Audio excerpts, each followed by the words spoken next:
A brand new poll just dropped in Kenya, and it's exposing something President William Ruto's own allies don't want you to see. Buried inside the numbers is a scenario where Ruto loses the 2027 election, not to the opposition's biggest name, not to the man everyone expected, but to a senator who, 1 year ago, had almost zero support at all. This is the story of how Edwin Sifuna went from nobody to Ruto's biggest nightmare. Let's start with the top line.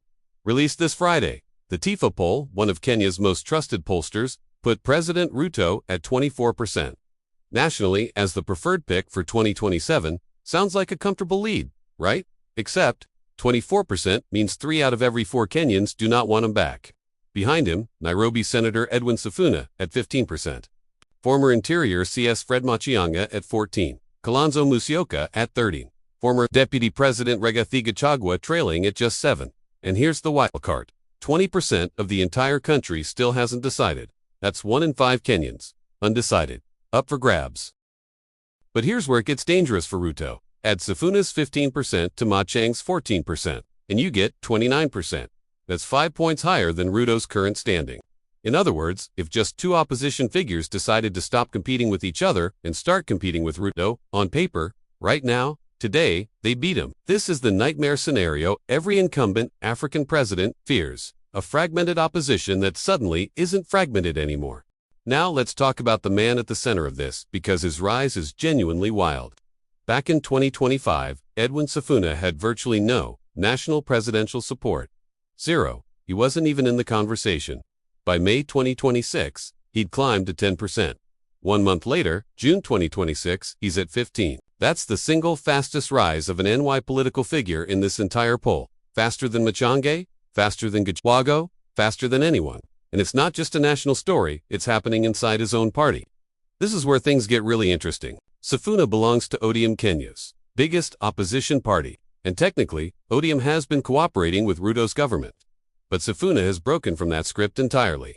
He's leading a faction called Linda Mwananchi, meaning protect the citizen, which is explicitly opposed to cozying up with the government. On the other side, Siaya Senator Oburu Odinga, yes, from that Odinga family, leading the Linda Ground faction, which favors sticking closer to Ruto's broad-based government. And the poll numbers here are brutal.